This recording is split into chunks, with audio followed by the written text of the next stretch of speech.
Wow, the Federal Reserve just tugged us in a location we were not expecting to get tugged in, and I made a trade during this press conference, well, actually right before the press conference. Was it profitable? I went into this Fed day with no positions, did have positions over the last few days. I send out all my alerts to Stocks Insight course members. Well, during the, right after the release of the information, I ended up going short end phase after it ran all the way up to this 113 line, went short right about here, rode it until we started moving back up. Obviously, I wish I closed it at rock bottom. I would have been up 10K, but I closed it up about $6,500. I have that trade confirmation right here, so you can see the option that was traded, and you can kind of match that up with the prices, and you can see it. So anyway, let's get into the summary. If you want all those alerts, be a part of Stocks and Psych. Price goes up on Friday. You get lifetime access to all trades forever and course member live streams. You don't even have to watch the course lectures if you don't want to, although there's good content in there anyway. Now, let's talk about the Fed. Wow. Okay, first we got to look at the statement because the different rugging that we got here was a little bit of a surprise. I certainly was surprised. Bank of America nailed this segment right here. Bank of America nailed the steady 4.6 and the 4.9. Now, keep in mind, that is steady 4.6 on a median basis. On an average basis, this number went up. If you jump on over to the dot plot right here and you see what's happening right here, we calculated out roughly what we think actually that median projection or the average projection went to. The average projection went to about 4.83. My prediction was we were going to go to 4.8. We're right on the average, wrong on what's on the form. The form calls for median. Oh well. So it is interesting because you did see a move up, but even though you saw a move up, it wasn't enough to change the middle number, the median number. So that was a surprise. That's surprise number one. Surprise number two was right here. We suggested this could happen, and it happened. It happened. But I didn't think it was going to happen this meeting because I thought we were going to revise this up, and we weren't going to touch this yet, but eventually we would. Well, we touched it. We went to 2.6 from 2.5 for the longer term rate. What does that mean? Well, it makes this very simple, folks. In a recession, you get interest rate sensitive stocks that can win. Why? Because rates go from high to low very quickly. Interest rate sensitive, happy. If you have a downward sloping curve, interest rate sensitive stocks are mostly happy. If you have a slower downward trending curve, interest rate sensitive stocks are a little less happy. And obviously, as interest rates are going up, interest rate sensitive stocks are sad. And of course, the higher they go, the more sad they are. Okay, that should be pretty obvious. Very, very simple. See the difference in the lines? Okay, you get it. So, what else did we find here? This was a massive beat. I did not think we were going to come in this high on GDP at all. In fact, if we go to my projection, I thought we were going to be 1.6, 1.8, 1.9. I thought they were going to keep steady, 25, 26, revise up 24. Instead, they revised up everything over 2%. Really impressive. In my opinion, this is good news. Both of these factors combined, in my opinion, is actually really good news for the market broadly. Chips, big tech, big corporations, cash-rich corporations. This is a win for big companies. This is a loss for the interest rate sensitive.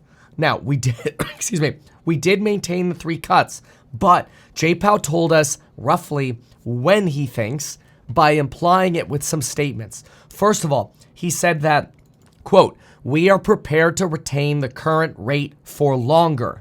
And then later in the presser, he decided to say, hey, we are in a position where we're trying to compare to last year's inflation data to make sure that we're actually making progress on inflation. Okay, that's problematic. Why is that problematic? I'm going to map this out for you, okay? This is really simple. When are the next Fed meetings? Well, mark your calendar. I'm about to tell you. All right, ready?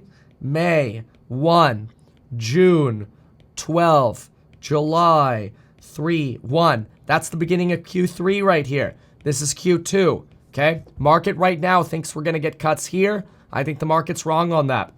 I'm going to show you why. I think they're going to happen right before the election. Watch this. Sept, November, December, okay? That's Q4 right here.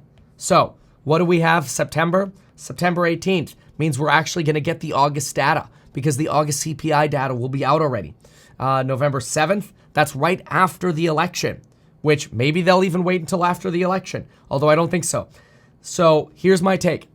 If we go 3 cuts in order to lap the data, I think if we go 3 cuts, what we're going to get is we're going to get 25, 25, 25. That adds up to 3 cuts. If we end up going 2 cuts, okay, 2 cuts, the benefit of waiting until after the election will mean the Fed will not look politicized. 25, 25. What does this give the Fed? This gives the Federal Reserve the ability to lap the second half of the year with last year, 2023. And then they'll be able to confirm the 12-month disinflationary trend. So even though we're still showing that 3 rate cut trajectory, I do think it's going to be later, especially since Jay Powell told us today, quote, we are prepared to retain the current rate for longer. It's worth noting that Jay Powell was also about 15 seconds late. That's only notable because he's like never late. It's kind of like when I do the stock market open live stream. Every morning, by the way, at 5:25, totally for free on the Meet Kevin Live channel, we go live for like an hour and 20 minutes and we talk trades and market news and stuff like that. And then we go into the course member live stream after that for about 30, 40, 50 minutes. Anyway, I don't even know where I was going with that. Whatever, it doesn't matter. Okay, so let's move on to, I literally forgot what I was going to say there, but that's okay. Getting into the rest of what Jay Powell said, we'll go there. So quantitative tightening. Jerome Powell, when it comes to quantitative tightening, is expecting to begin QT sooner. It's going to begin, Powell was late, that's right. I was going to make a joke that if somebody told you Kevin was 1 minute late to the market open live stream, everybody would be like, that's not news. He's like late every day, 1 minute. You know, Powell being late is news because it's different. Thank you for catching me up in the comments there. Appreciate that. Okay, so regarding QT, I think Jay Powell is going to go for QT soon. He says, we're ready fairly soon. That was his quote. But why do I think that makes sense? Because if they're not going to cut rates until the end of the year, guess when you can go do QT? Go do QT now. Start QT here. QT start.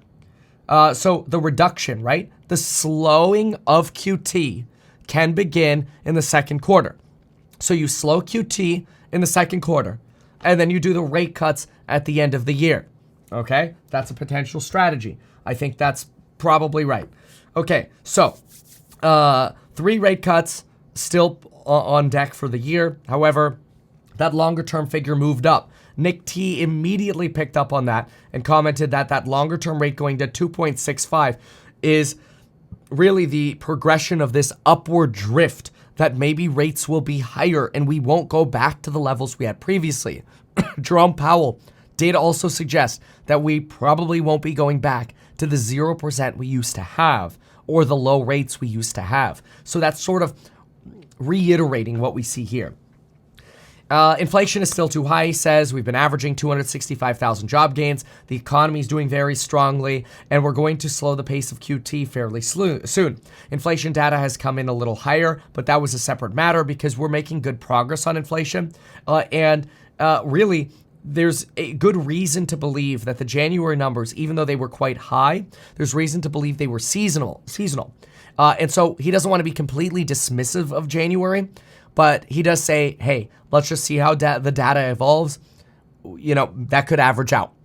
Now, February was also high, but Jerome Powell says not terribly high. So he's actually dovish. He didn't. I thought he was going to come in with a tilt to the hawkish side. We got a tilt to the dovish side on Powie Wowie here. So good job on Powie. Now, higher. By the way, one of the strategies we made this morning was if we had 4.6 or lower, go long triple QQ or Tesla and trade out soon. I can actually show you this. I just zoomed in on this really quick. This was one of the things we talked about in the course member live stream this morning. I forgot I had this, but I had this up. If SEP at 4.6 or lower, go long TQQ or Tesla. Well, if you went long TQQ, yeah, look at that. Look at TQQ. TQQQ, that's your triple leverage. straight up as soon as we got that 4.6.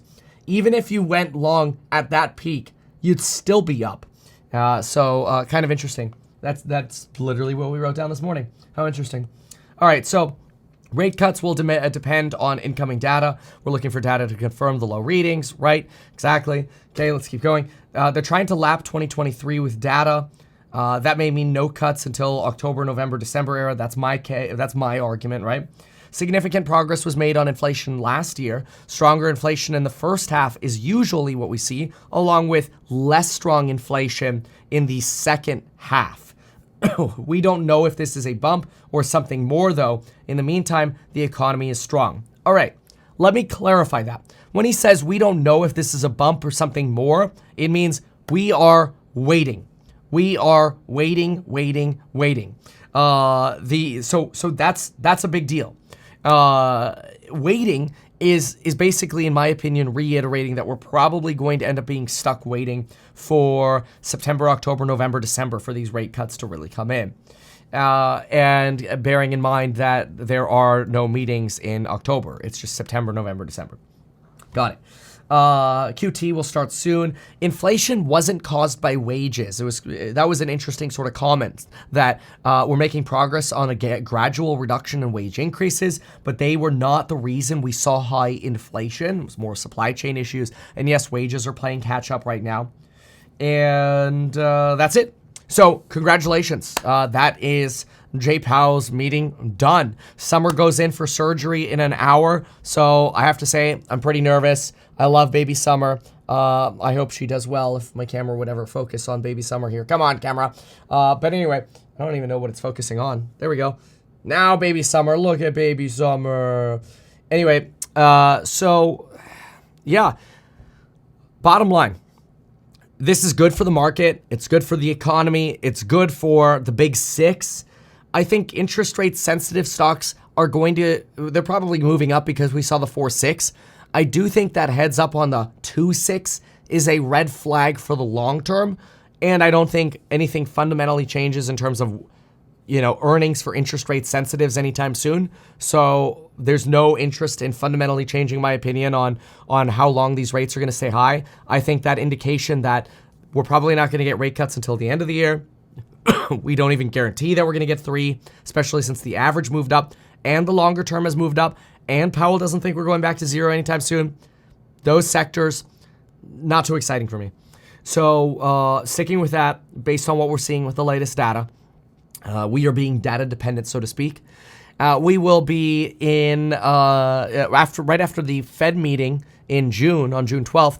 On June 21st to June 23rd, remember, we will be at the event in Vegas called the Millionaire Symposium. I encourage you to be there. Buy your tickets because the prices are going to continuously go up. We think the prices will be double by the time we get closer to the event. We're getting ready to announce the venue location and more speakers. It's going to be an amazing event. Ben Mala's already going to be there. Ross Gerber's going to be there. I've got a bunch of other potentially startups, innovation companies, innovation speakers, crypto folks expecting to be there. So it's going to be a really, really cool event. I want to throw a really good party. So I'm very excited, and I hope you join and get the VIP ticket as well. Make sure you really enjoy the VIP if you're interested in that. I'll probably limit that to about 30% of the tickets. So check that out. As far as Stocks and Psych, price goes up for the courses on Friday. And thank you so much for being here. Really appreciate y'all.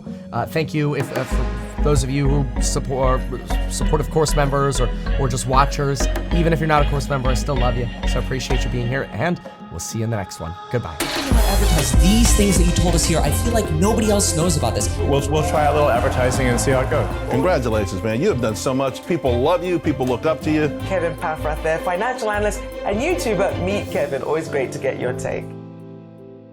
Even though I'm a licensed financial advisor, licensed real estate broker, and becoming a stockbroker, this video is not personalized advice for you. It is not tax, legal, or otherwise personalized advice tailored to you. This video provides generalized perspective, information, and commentary. Any third-party content I show shall not be deemed endorsed by me. This video is not and shall never be deemed reasonably sufficient information for the purposes of evaluating a security or investment decision. Any links or promoted products are either paid affiliations or products or services we may benefit from. I also personally operate an actively managed ETF. I may personally hold or otherwise hold long long or short positions in various securities, potentially including those mentioned in this video. However, I have no relationship to any issuer other than househack, nor am I presently acting as a market maker. Make sure if you're considering investing in househack to always read the PPM at househack.com.